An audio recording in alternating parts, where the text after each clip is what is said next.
Hi friends. बच्चों के विकास में पारिवारिक अनुशासन का होना बहुत ही महत्वपूर्ण होता है। इसे न तो अधिक कठोर होना चाहिए और न ही अधिक सरल होना चाहिए, बल्कि बीच का मार्ग अपनाना चाहिए। त्रुटिपूर्ण पारिवारिक अनुशासन से बिगड़ रहे बच्चों की समस्या उत्पन्न होती है। परिवार में पति पत्नी का आपसी तनाव, लड़ाई झगड़ा इत्यादि इसका कारण होता है। अब कलहपूर्ण पारिवारिक वातावरण में बच्चा यह डिसाइड नहीं कर पाता है कि माता को वरीयता दे या पिता को वरीयता दे। वह असमंजस की अवस्था में पहुंच जाता है। इस प्रकार से वातावरण से बचने के लिए वो घर से बाहर ज़्यादा रहना पसंद करता है। ऐसे में वह बुरी संगति में पड़ जाता है और बुरी आदतों का शिकार बन जाता है।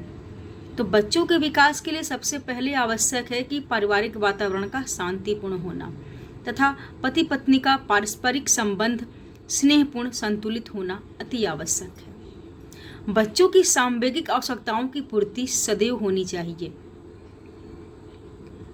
स्नेह, सुरक्षा, स्वीकृति, नवीन अनुभवों के प्रति जिज्ञासा, ये सब बच्चा जानना चाहता है परिवार में रह करके। ये सारे सांवेगिक आवश्यकताओं की पूर्ति उसकी होनी चाहिए।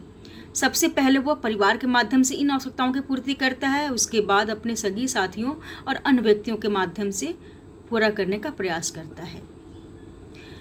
नियंत्रित स्नेह, बच्चों का सबसे पहले स्नेह माता से मिलता है। स्नेह माता के बाद पिता का स्थान आता है, उसके बाद परिवार के अन्य सदस्यों का स्थान आता है, इसके बाद पास पड़ोस के माध्यम से स्नेह का जो दायरा है वो बढ़ता जाता है। यदि बच्चा स्नेह पर्याप्त रूप से पाता है तो वह भविष्य में सुयोग्य नागरिक बनता है। समय समय पर यदि बच्चा उचित कार्य करे तो उसकी प्रशंसा की जानी चाहिए, उस पर ममत्व निछावर की जानी चाहिए। इसके विपरीत यदि अनुचित कार्य करता है तो उसको यह आभास कराना चाहिए कि तुम्हारा स्नेह जो तुम्हें मिल रहा है उससे तुम वंचित भी हो सकते हो। तो इस प्रकार के गलत कार्यों को नहीं करना चाहिए। बच्चा क्या होता है ना, स्वभाव से बहुत ही चंचल होता है, वो एक जगह स्थिर नहीं बैठता है।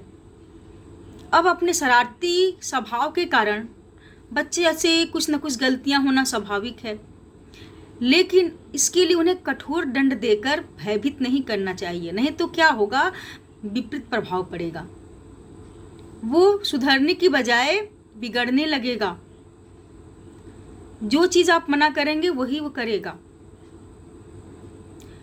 आपसे बहाने बनाएगा, झूठ बोलेगा, एक गलती को छिपाने के लिए दूसरी तीसरी गलतियों का क्रम बनता जाएगा। तो आवश्यक यही है कि बच्चों के डांट डपट की बजाय जो वो कार्य कर रहा है उसके होने वाले दुष्परिणामों को समझाना ही श्रेयस्कर होगा, और इसके लिए किस्सा और कहानियों के माध्यम से उनको समझाना ज़्यादा प्रभावकारी सिद्ध होगा। अब क्या है, अब कठोर दंड देंगे तो बच्चा क्या करेगा, वो जिद्दी स्वभाव का बन जाएगा और वही कार्य करेगा जो उसके लिए वर्जित किया गया है। अब वो दंड के भय से मुक्त रहेगा तो वो गलती करने पर उसको एक्सेप्ट करेगा और अपने में सुधार लाने का भी प्रयास करेगा। सबसे महत्वपूर्ण बात है, बच्चों को कभी भी उपेक्षित नहीं करना चाहिए, ना ही तिरस्कृत करना चाहिए।